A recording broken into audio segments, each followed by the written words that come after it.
London से ताल्लुक रखने वाली ये हिंदुस्तानी लड़की तो आपके काम की आशिक हो गई है जनाब। तकरीबन जुलाई 2022 में ये मैसेज इंडिया के टॉप साइंटिस्ट प्रदीप कुरुलकर के फोन पर आता है और यहाँ से शुरू होता है ऐसा स्कैंडल जिसने पूरे भारत की सिक्योरिटी एस्टैब्लिशमेंट को हिला डाला। प्रदीप कुरुलकर की उम्र 59 साल थी और ये DRDO में एक सीनियर साइंटिस्ट थे। DRDO इंडियन मिलिट्री की सबसे एलिट रिसर्च और डेवलपमेंट एजेंसी है और प्रदीप कुरुलकर इस महकमे से ताल्लुक रखने वाले सबसे सीनियर साइंटिस्ट थे जिनके पास भारत की मिसाइल टेक्नोलॉजी को लेके बहुत सेंसिटिव इंफॉर्मेशन हुआ करती थी। जहां पर प्रदीप कुरुलकर एक काबिल साइंटिस्ट थे, वहां उनकी एक कमजोरी भी थी और वो ये कि वो तारीफ के भूखे थे, खास करके अगर वो तारीफ किसी खूबसूरत खातून की जानिब से हो।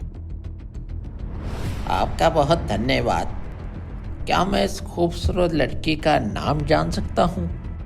और इस तरह शुरू हुआ जाता है इनका आपस का ताल्लुक, जिसके बिना पर प्रदीप कुरुलकर साहब आहिस्ता आहिस्ता जाल में फंसना शुरू हो जाते हैं। मेरे नाम सारा दास गुप्ता है सर, मैं एक इंजीनियरिंग स्टूडेंट हूँ। क्या आप मेरी इंजीनियरिंग सिस्टम्स पर रिसर्च में मदद करेंगे? जरूर जरूर, क्यों नहीं। इसी तरह उन दोनों की रोजाना की बुनियाद पे बात होती थी और फिर एक दिन लड़की ने एक प्रोजेक्ट में प्रदीप से मदद की दरखास्त कर दी, जिसके लिए उन्होंने अपनी टेक्निकल इनपुट्स दिए। फिर बेइंतहा तारीफों के बाद प्रदीप ने बिना झिझक अपनी अचीवमेंट्स के बारे में बताना शुरू कर दिया। मैंने इस मुल्क के लिए पिछले 30 सालों में इतने मिसाइल बनाए हैं कि अब तो भूल भी गया हूँ, जैसा कि अग्नि, आकाश, ब्रह्मोस और पृथ्वी डिफेंस व्हीकल।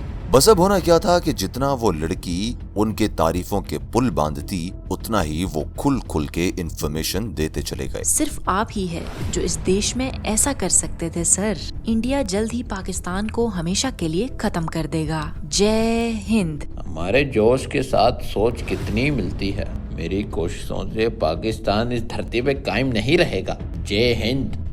जल्द ही ये चैट्स एक सेक्स टेक्सटिंग में बदल गई और प्रदीप साहब इस लड़की के प्यार में पागल हो गए। प्रदीप उस लड़की के लिए इतना पागल हो गए कि उन्होंने उससे मिलने के लिए अपने ऑफिशियल रशिया के टूर को लंदन तक एक्सटेंड करने का भी इरादा बना लिया था, लेकिन किसी वजह से ये दोनों टूर्स न हो सके और प्रदीप अपने प्यार से ना मिल सके। आखिरकार फरवरी 2023 में एक रूटीन सर्वेलेंस के दौरान सेंट्रल एजेंसीज ने उस लड़की के +44 वाले UK नंबर को ट्रेस कर लिया।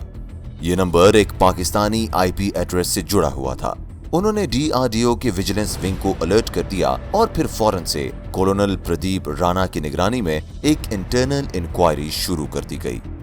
इंक्वायरी के मुताबिक प्रदीप कई और लड़कियों में उलझे हुए थे और उन लड़कियों से रेगुलरली DRDO के गेस्ट हाउसेज में मिला भी करते थे और यहीं से ISI को उनकी कमजोरी का पता चला, जिसका उन्होंने फायदा उठाया। जब प्रदीप ने इंक्वायरी के बारे में सुना तो पता चला कि उन्हें एक पाकिस्तानी इंटेलिजेंस ऑपरेटिव की हनी ट्रैप का शिकार बनाया गया था। ये उनके लिए काबिल बर्दाश्त न था और वो बहुत शर्मिंदा हो गए। घबराहट के मारे प्रदीप ने उस लड़की को ब्लॉक कर दिया और अपने मोबाइल फोन, लैपटॉप और पेन ड्राइव से सारा डेटा डिलीट कर दिया, जो इंडियन इंटेलिजेंस की टीम अब वापस पाने की कोशिश कर रही है। जब प्रदीप ने उस लड़की को ब्लॉक कर दिया तो ISI ने बेंगलुरु की एक एयरफोर्स यूनिट के कॉर्पोरल निखिल शिंदे, जो कि प्रदीप के कांटेक्ट में हुआ करते थे, उनके व्हाट्सएप को हैक किया और फिर उसी एजेंट के जरिए प्रदीप से राब्ता किया। लेकिन इस बार प्रदीप ने जवाब नहीं दिया। ताहम उनके खिलाफ होने वाली इंक्वायरी ने उस लड़की की खतरनाक स्ट्रेटेजी का खुलासा किया, जिसमें पता ये चला कि वीडियो कॉल पे बिना फेस दिखाए वो एजेंट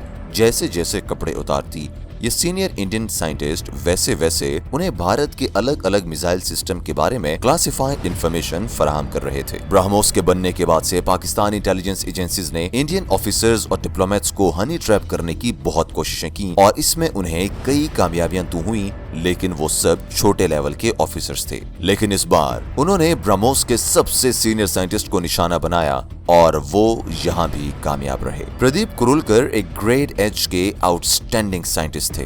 पूरे DRDO में वो तीसरे दर्जे के रैंकिंग के साइंटिस्ट थे, जिसका रैंक एक यूनियन गवर्नमेंट के एडिशनल सेक्रेटरी के बराबर था।